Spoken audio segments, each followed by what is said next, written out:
Welcome to our spring edition of A Walk in the Park, where you can find out all the information about what's happening in Parks and Recreation in Spokane. I'm Fiona. To kick off our show today, we're going to start with what's happening at Riverfront Park. And you may know construction is getting really close to ramping up. So to fill us in on all the latest with that, here's Garrett Jones, Director of Parks and Recreation. Thanks for being with us. Thank you for having me. Well, we are at a really exciting place. It's been 5 long years of reconstruction. The community's been so patient and generous walking around this construction fence. We're about to take it down on the last project, the North Bank. Tell us what we see around us. Oh man, we're on the home stretch. This is so exciting. The North Bank project is our last 5 major projects of the redevelopment. And as you can see behind us, we're so close. And there's so many activities packed into this space. And it's really the biggest transformation that we have in Riverfront Park. For people who may not remember, what was in this space before? Not a lot. A dirt parking lot with more dirt parking lots and an old M&O facility. It really looked vacant. It really looked like the back door of Riverfront Park. And quite frankly, it didn't look like Parks and Recreation land at all. Right, so when you were beginning this project, what was the goal of this space? Really creating that second entrance in that activation on the north. You know, we've put a lot of effort into that south and really on that urban edge, but we want to say, what can we do on the North Bank too to really create that excitement, that energy, and also a sense of arrival and people to feel safe and want to recreate on this side of the park. Exactly. This space is, you first really realize it's a playground, but there's a lot more here. Let's start first with the playground. Tell us about what this playground is and what makes it special. Yeah, so it's an over an acre playground, which we call a regional playground, themed after the Ice Age Great Floods. And there's so many custom features. We really wanted to have a playground that was unlike any other. So what would it take for somebody to drive from the north side or the south side to come and be downtown? And you know, behind us we have, you know, a 30-foot custom tower with multiple tube slides and climbing, rocks that you can climb on, log jams, other spinning toys, climbing units. Something you won't find anywhere else in this region. That's right, and while kids are playing, they're going to be learning about what shapes this area that we live in Eastern Washington. Yeah, and we worked with our experts as well to looking at placing certain rock features, you know, with different eddies and the log jams. How did this really shape our region? And we worked with our local experts, and so that combination between play and education, you can't beat that. That's the best. So that is really a key feature of this space, but again, there's so much more happening here. Tell us about what people are going to find just adjacent. It's a wheels park. It is. There's a wheels park. It's an 8,500 square foot wheels facility. This is one of the promises that we said to the community when we decommissioned Under the Freeway Skate Park to bring back that downtown skating feature. So we're super excited to have this incorporated into the North Bank project. And adjacent to that is a splash pad, a unique splash pad like none other that tells the story of the Ice Age floods, and with the climax being a waterfall, jets coming out of the ground that they can run through, misters out of the walls and the cracks of the rocks. And so that'll just be another super exciting component for the children. We are going to hear so many sounds of excitement from the kids who are playing here. And then the Wheels Park integrates really nicely to have a lot of activity happening in this area. And then we have some other features here. We've got a basketball court in partnership with Hooptown USA. Hooptown USA, and they work with Multi-Care, and we have the most state-of-the-art outdoor basketball facility. And this will be the spot during lunch breaks, weekends, pickup games, programs that we're already working on with Hoop Fest to have clinics down here that will be activated. And believe it or not, has speakers as well, so you can be listening to your favorite tunes while playing a pickup game of basketball. So cool. It's something Riverfront Park hasn't really had before. No, we never really had that. You know, we're always event-based and attractions, but really didn't have some of those features that you would see in other parks. And so this really brings that kind of traditional, but very custom features that you'd see in other parks downtown. Exactly. Speaking of custom feature, the Ross Kelly Performance Climbing Boulder is really special. It is a really special, and that, again, talk about partnerships. Working with the Jess Ross Kelly Foundation, we worked with his parents, and you know, unfortunately, we lost Jess in an accident while he was climbing, but his passion for climbing. So this really gives an opportunity for the citizens to learn how to climb and incorporate that. And to see his name on that side of that boulder is pretty special to this community. It is. We're really excited to open that up. And then this area will also have some amenities that maybe the public doesn't use as much, but are really important to the park as a whole, our maintenance and operations building. We have an M&O facility, about 8,000 square feet of usable space. You know, we need to maintain this beautiful park as well. And like I said before, the existing M&O facility set really in the entrance off of Washington and North River Drive. So we tucked it away to really open up the views, and now we have the appropriate M&O facility that our staff can use. That's right, and the public will be able to access that facility for some family restrooms. I think we've got 4 on site. 4 family restrooms, which are great for splash pads. You know, if you need to change into your swimsuit or out of your swimsuit, it's great for families. And then also the accommodations of a drop-off zone for tour buses, updated to 150 public spots as well, updated signals and updated accessibility and sidewalks too. That's right, and parking was one of the things we heard about when our master planning project, so we made sure that there was a good amount of parking to serve this area. And then we've also got some shelters to give some shade.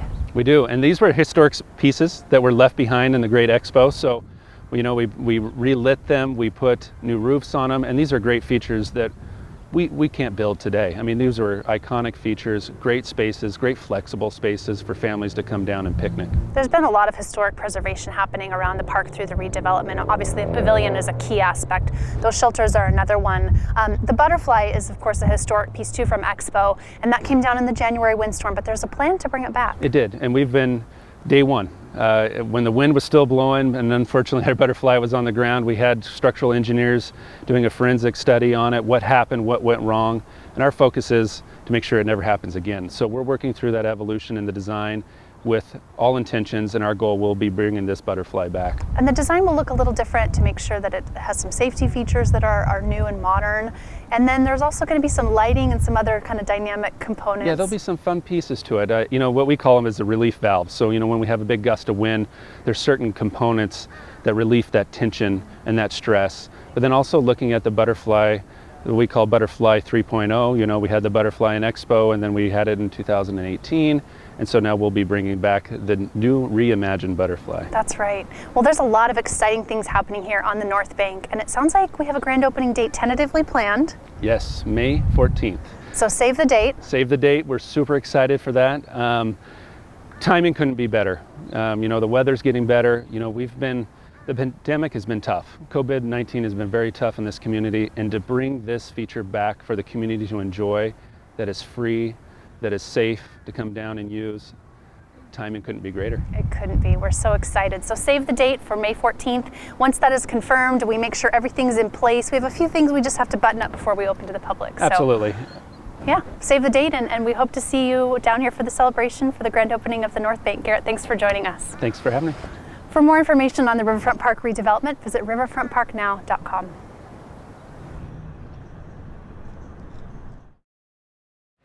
My name is Regan Farmer, and I'm the marketing assistant here at Riverfront Park. As you can see, it's a beautiful day down here, lots of sun, lots of activity, and we're ready to start our programs back up. Over the winter, Riverfront Spokane hosted our first winter market. We had so much excitement and so many people turn up that we decided to host a spring market. Our spring market will be held on Wednesdays from 3 to 7 p.m. through May 12th. Another spring activity that we will be hosting here at the Pavilion is Riverfront Moves, a free fitness series sponsored by Providence and held by Core 4 Collective. This free fitness series will be held on Thursdays from 5:30 to 6:30 p.m. through May 13th. Another exciting activity happening here at the Pavilion is our Pavilion Art Space. This art space will feature new artists throughout the year. You can view the art from outside down here in the Pavilion, and you can learn more about local artists and their artwork here in Spokane. Another free and family-friendly activity that we have here at Riverfront Park is the Pavilion Light Show. The Pavilion Light Show will be happening every Friday through Sunday evening from sunset until 10 p.m. The Pavilion Light Show is powered by TDS Fiber. In addition to our free and low-cost programs, we also have all of our attractions open. The Louvre Carousel is open 11 to 6 p.m., $3 for a single ride, and $7 for an unlimited day pass. And as a reminder, please remember to bring your mask. The Numerica Sky Ride is also open. It's the perfect time to catch those views of the Spokane Falls, and the water is running high. It's absolutely beautiful. The Numerica Sky Ride is also open 11 to 6 p.m. After a fun winter of ice skating, we are now reopening the Numerica Skate Ribbon for scooter rentals and roller skate rentals. Admission is free, and we welcome anybody to bring their skates and scooters down to enjoy the Numerica Skate Ribbon with free admission. All of our attractions here at Riverfront Park are open Monday through Sunday from 11 a.m. to 6 p.m. For more information and attraction pricing, visit riverfrontspokane.org.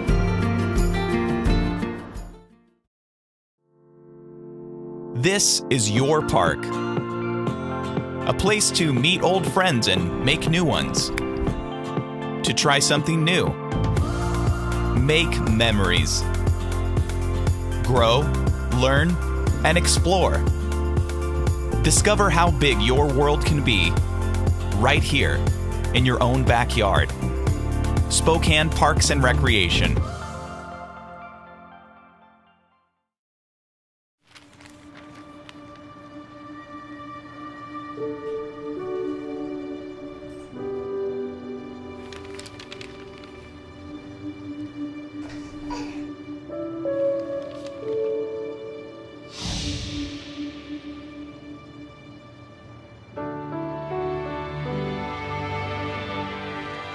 Together we can change the news. Find out how at safekids.org. The Fairway is calling your name. Book your tee time online for one of Spokane Parks and Recreation's beautiful golf courses. Downriver, Indian Canyon, Esmeralda, and the Creek at Qualchan. Make this the summer of golf. Welcome to spring. I'm Jennifer Pepich, the Director of Recreation for Spokane Parks and Recreation Department. During these challenging times, we do hope that Parks and Recreation is a place of support for your mental and physical health. All of our in-person programs have been modified in accordance with the Spokane Regional Health District and the Governor's state mandates for current phase guidelines. Our top priority is to meet the needs of the safety and health of our participants and our staff and provide wonderful recreation opportunities for all. I know we are all itching to get outside and enjoy our Pacific Northwest spring, whatever that may look like. Our outdoor recreation programs has a wide variety of whitewater rafting trips locally here on the Spokane River, and then also on the Moyai, St. Joe, and the Losha Rivers as well. If you're looking for something a little bit more intimate, call 509-363-5414 and you can schedule a private family kayak trip or stand-up paddleboard trip. Also, summer is just around the corner, believe it or not, and our outdoor adventure camps are filling up fast. They are open up for registration, and they are a perfect way for your kiddos to develop lifelong skills, a love for the outdoors, and get skills like rock climbing, kayaking, stand-up paddleboarding, leadership, and so much more. For all of our outdoor recreation offerings and to register, go to SpokaneRec.org. If you're looking to pick up a new creative outlet this spring, look no further than the Corbin Art Center. For adults, we have drawing and writing classes either in a series or a one-day workshop. We also have youth art workshops that are either in a series or one day as well. Also, the summer camps at Corbin are open for registrations, and they are filling up fast because they are extremely popular. If there's a camp that you find that is already full, please sign your kiddo up on the wait list. As family schedules change, availability does open up. If you're looking for something more active than artsy, we also have those things for you as well. Our youth NFL flag football registration is now open. Games start in June, and the program is for ages 5 to 16 years of age. Also, in our online activity guide, we have partners such as Skyhawks and Super Tots that have a variety of programs. You're bound to find something there for your little ones that they will enjoy. We even have a youth division of our Cornhole League that starts up in May at the Dwight Merkle Sports Complex. Also new this year, we are offering a Youth Basics Pickleball program that's going to be starting up in May indoors, either at Moran Prairie Elementary or Indian Trail Elementary School. And again, all of these programs, more details and registration opportunities can be found on SpokaneRec.org. Our therapeutic recreation department is bursting at the seams with new and exciting programs. Anything from cornhole, disc golf, line dancing, trivia nights, art nights, paint and taste events, you name it, they are doing it. Please again go to SpokaneRec.org for more information or to register.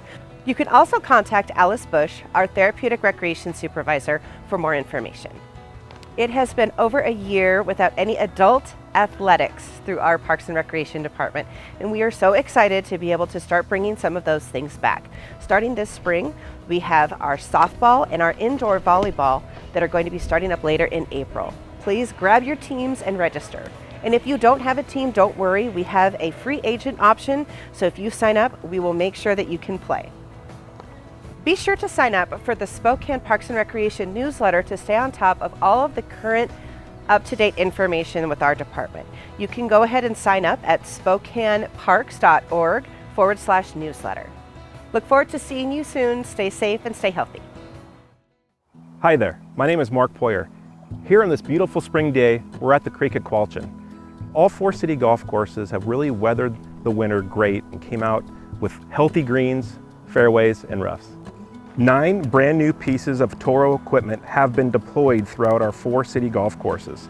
This will aid greatly in turf conditions and playability. All 4 courses offer both men's and ladies leagues, as well as some junior opportunities for both lessons and in league play. We're also passionate about growing the game of golf within our community, offering Operation 36 and PGA Junior League options for our junior golfers. Spring is a great time to get involved in the game of golf. Please visit your nearest city golf course and inquire about lesson schedules, and also just hit up the range on your free time. With irrigation projects completed at both Indian Canyon and Esmeralda golf courses, we look forward this fall in breaking ground at Downriver Golf Course. Not only do these irrigation renovation projects keep our turf nice and green for play, but it also saves water, upwards of over 20 million gallons per year. The weather is great. Come on out and visit one of our city golf courses. And remember, for additional information, visit us at SpokaneGolf.org. Hi everybody, my name is Nick Hammett, Acting Park Planning and Development Manager, here to talk to you today at Manitou Park, just outside the Nishinomiya Tsutakawa Japanese Garden Pond project. We have an active project going on right now to renovate the pond, to reduce our water consumption pretty significantly and improve the quality and health of that water for the koi that are in it. So we are working now with a contractor through about June of this year to totally revamp the plumbing system, mechanical system, almost make it a swimming pool quality facility, chemical free with great sand and UV filters for the fish, and it will reduce 16 to 18 million gallons a year in the amount of water we use. So it's a huge amount of water we save for relatively little investment, and it's a great partnership in our Parks Water Conservation Program between Spokane Parks and the Utilities Department here at the City of Spokane. So it's a win-win all the way across the board for the gardeners and for the water users. One interesting tidbit about the pond renovation is that while construction is happening, all of the koi are still in the water. We're not draining the water out of the pond during construction except for about a week, where we'll take all of the fish out. We have a consultant that specializes in dealing with koi who's going to come, assess their health, give them a regular checkup, clean them. At that time, we'll get in the pond ourselves, clean the pond itself, fill it back up with water, and after a week, we'll have them back in the water and they never leave the garden. Outside of the Nishinomiya Tsutakawa Japanese Garden Pond project that we have this year, we do have a finishing up of our Manitou Mirror Pond project with a really cool partnership in Washington Trust Bank and Vincent D. Felice to return the swans, and 2 bronze swans Sculptures will be installed on the east end of the pond and create a great opportunity, fully ADA accessible for anybody to get a photo with the swans that were such a big part of the pond for so many years. So we're really excited about that partnership. Outside of Manitou Park, we've got another project starting up in Riverfront Park. This is a non-bond funded project, and it's the renovation of the North Suspension Bridge. For those of you who have been waiting since about this time in 2019, after that bridge was closed, we're really excited to say that we have contracted with Garco Construction, the low bidder, to reconstruct and renovate that bridge. There'll be a full replacement of the deck, the railings will be upgraded, we'll keep the historic character of that bridge and restore the lighting so it's safe to pass at night. And we're really excited to get that back open for you shortly. The project is expected to kick off in May of 2021 and run through spring of 2022, and we look forward to reopening the bridge to the public at that time. Total project cost is just under $3 million, and about $2.5 million in construction costs and another $500,000 in administration and management and design and engineering.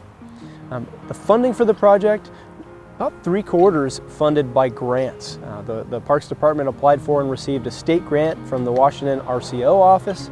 We have funding from the West Quadrant Tax Increment Finance Group and the City of Spokane General Fund. So we're really excited to say that for about $500,000 in park funds, we're restoring that bridge.